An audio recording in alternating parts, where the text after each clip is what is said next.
boylarning 1000tasidan 999tasi jahannamga ketadi. 19-bob 24-oyat.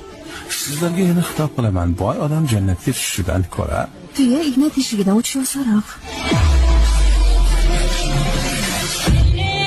Qiyomat kunida Alloh taolo to'xtatib, bitta so'raydi bizdan. Nima uchun bunday qilding? Nimaga ayolingni urding? Nimaga ayolingga taloq berding? Nimaga farzandingni tarbiyasini tashab qo'yding beparvo? Nimaga tijoratda mana bunday ish qilding?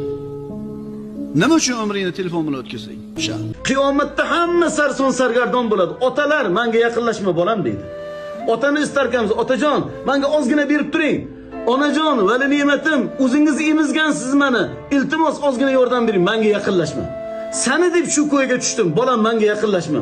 Betdim, menga og'irlik qilma. Dunyoda seni deb qancha yolg'on ham gapirdim, seni deb nojo'ya ishlar ham qilib qo'ydim, seni deb ibodotlarimni ham kechiktirdim. Jon bolam yaqinlashma der ekan. Siz dunyodan tiyilganingiz uchun boshqalar ham tiyilishdi. Siz qanday bo'lsangiz, aholi ham shunday.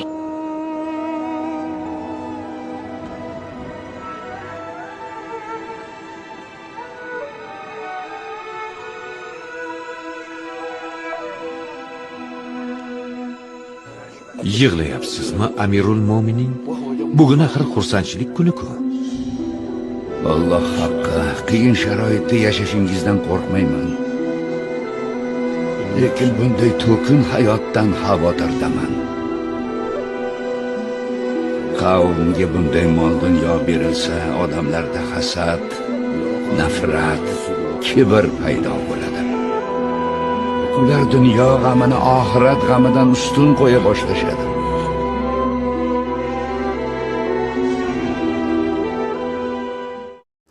Mana qadrdonlar, musulmon kishi boy bo'lsa yaxshi.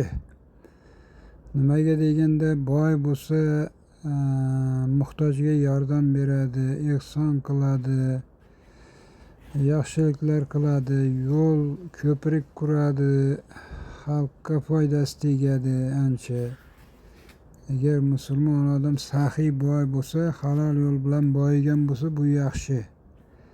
Faqat hali birovlarga azor bermasdan, xafa qilmasdan o'z yo'liga boyisa, Xudo bersa yaxshi. Lekin boylikka mukkasidan ketib, birovlarga azor ham berib, faqat o'zini o'ylab ketsa, bu yomon. Boy bo'lish bizni dinimizda qoralanmagan. Boy bo'lish yaxshi. Qancha boy milliarder sahobalar bo'lgan, ancha odamlarga, xalqqa yordam bergan, savob ishlar qilgan, ehsonlar qilgan, odamlarga ibrat bo'larli ishlar qilgan. Endi bu bizni Alloh kalomida aytib qo'yibdi, faqat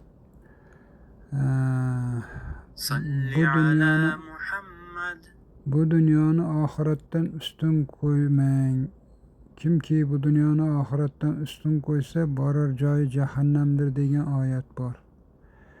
O'shanga qaraganda